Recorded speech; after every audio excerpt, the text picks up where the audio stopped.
I'm here with celebrated national champion, Coach Tanya Prabhakar. Welcome, Tanya. Hi, thank you so much for having me. It's a delight to introduce you to so many folks who I think are going to be excited to hear about your story and reintroduce you to people who already know you, who maybe learned from you, competed against you, lost to you. Could you give us your origin story for speech and debate? Yeah, so I started speech and debate in college, actually. I saw a poster when I was registering for classes that was promoting the speech and debate team, and I thought it sounded really fun. I'd always wanted to try speech and debate, even though I hadn't. And I signed up for the class, I went to a tournament, and I just really got the bug. I loved it immediately. I wanted to go to every tournament that possible. I signed up for literally every option. And yeah, I just kind of haven't quit since. And when you say literally every option, for those who don't know, what are some of the options?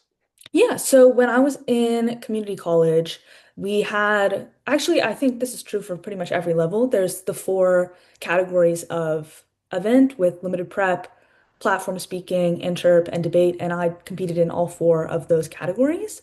And I signed up for tournaments pretty much every weekend. Got it. So you're doing these different categories, and as you're doing them, which of them do you gravitate towards, or is it equal towards all four categories? In the end, I ended up gravitating most towards debate and towards platform speaking. I Okay. did really like interp. Pl For limited prep, I did it a couple times. I did enjoy it, but I didn't stick with it the longest. It was mainly platform and debate that I really stuck with. Why those two? I think I really liked the advocacy element of platform speaking, and I really liked the event that I did, which was after dinner speaking, which was like a humorous speech. And I really enjoyed the joke writing process, and I really enjoyed performing that speech, especially. It was very gratifying when audiences would like laugh and interact with you. So I think that's why I liked doing ADS so much.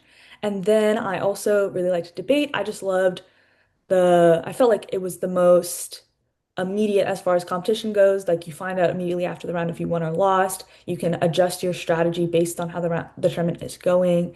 And I also just really loved the research process. I loved giving speeches. I just liked everything about doing debate.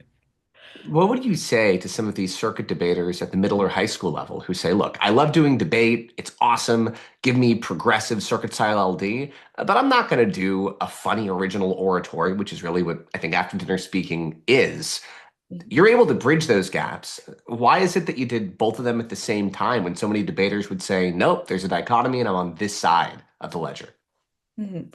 I think that what debaters end up not liking about uh, IEs more broadly is they like the more technical elements of doing debate. They like the higher stress environment. But I think that there is a lot of overlap between public address and doing debate. I think there's the advocacy element that's the same. I think there's a research element to both of them. And while the rounds are a lot more similar from round to round, there's not that adaptation in the round. There's not like different arguments you're going to be reading depending on your opponent. I think that there is still that iterative process as you're refining the speech, you're adapting to responses you get on ballots, things like that. I think there is still that element of improvement, of like self-improvement, improving the speech over the course of the season that I think some debaters might enjoy if they tried it. So you're researching, you're iterating, you get to the end, not just of the first season, but of your whole career. Tell us where you ended up. What's the top achievement from your competitive career? Yes. Okay. So I have two that I want to talk about, one for speech, one for debate.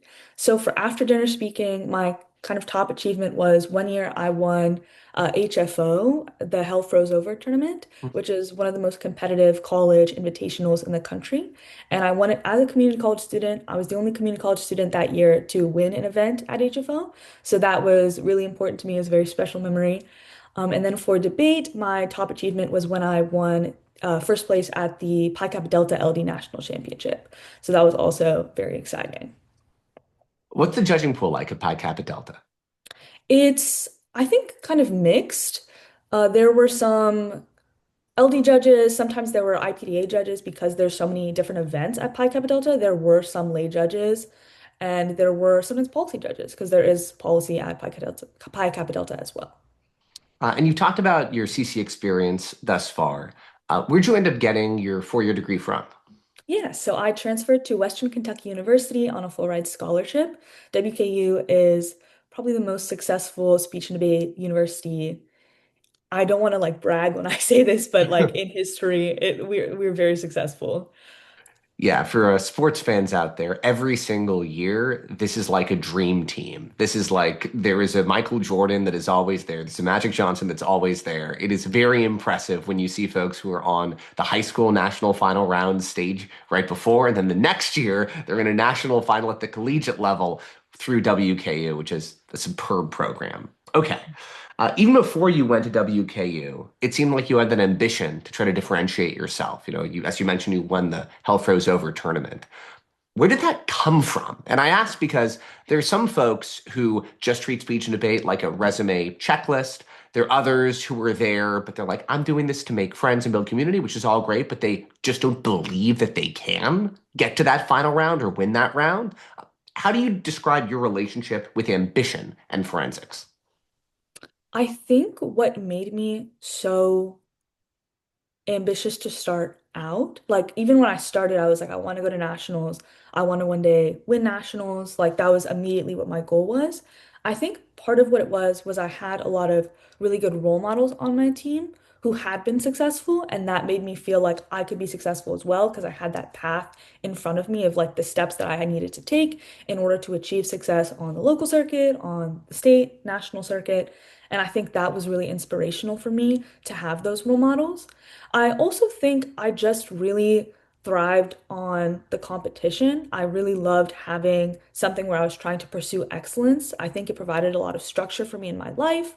I think it gave me a lot of sense of purpose. Like everything that I was doing felt like it was towards some greater goal. And I think I really enjoyed that This element of seems competition. this seems to me like a very healthy relationship with the activity. If you could go back, possess your younger self, go into some weird time loop, would you change anything from your earlier approach or just leave it as it was?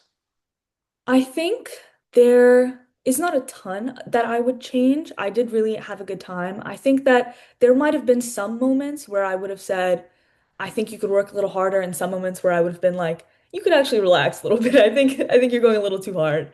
But I think overall I am pretty happy with the way that my career ended. Now that the career is over, different people take different things from their speech and debate experience. Some of them just really go all in on research, especially folks who do like NDT, for instance. Um, what's the most important portable skill that you've taken from forensics? That is a really hard question because I feel like I took so much away from doing speech and debate, and I could talk for like the rest of the interview just about stuff that I learned from speech and debate. But I think the biggest thing that it gave me was self-confidence. I think it really made me more confident both as a speaker and just as a person. I think having an activity where you're going, you're competing against other people, you're really putting yourself out there, you're allowing yourself to literally be judged, requires you to develop that sense of self-confidence, that self reliance, where you believe that you have to believe that you can do it in order to compete at like a high level. And I think that that's the biggest thing that I took away was that sense of self-confidence.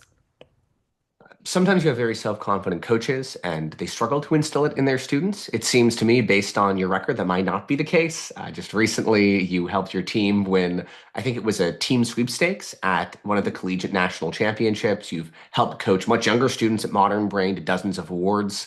What do you think defines a Tanya student? Are there any key strategy, techniques, philosophies of the game that they seem to take with them that would make someone be like, oh yeah, Coach Tanya coached that kid? I think my biggest thing as a coach is I want to try and meet students where they're at with like what goals they have, but also just what they like to do and what they like about the activity, because there's a lot of different facets of forensics that can be attractive to different students. And I think what's helpful with making students feel motivated and making them want to stick with the activity is allowing them to pursue the elements of it that are most enjoyable to them. And then as far as like fostering a sense of confidence, a sense of like self-reliance. I think that a lot of times we can focus a lot on areas of improvement because it is important, right? You have to know where to grow in order to get better. But I think also making sure that students not only are hearing positive feedback from others, but are like doing self-evaluations where they decide for themselves, here's what I'm good at, here are my strengths, here's where I'm kind of excelling in the activity. And I think doing that is good for kind of fostering that sense of self-confidence. So you advocate for your students to get that sense of self-confidence, which is fantastic. What are other things that you use your speech and debate skills to advocate for in the real world?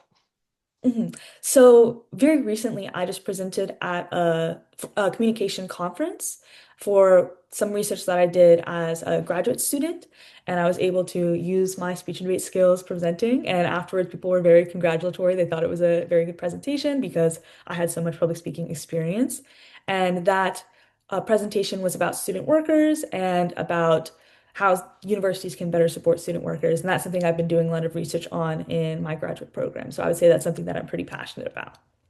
Coach Tanya, aside from going to the Modern Brain coaches page to learn more about you and your background, where else can they independently support or follow your work online? I am part of Proteus Debate Academy, which is a YouTube channel that provides free coaching resources for students. We mostly talk about debate. We might talk about speech a little bit in the future, but it's primarily debate events, and we have a ton of videos up. We accept requests, so if you have an idea for a video, we would be happy to make one. And we're pretty interactive with comments. So if you have questions, we can always help you out. And Proteus, that's Proteus, right? Yes. Awesome. Well, thank you for putting the pro in Proteus. Thank you for being such a great part of Modern Brain, and thank you for being an awesome member of the speech and debate community. I'll see you Thank you later. so much.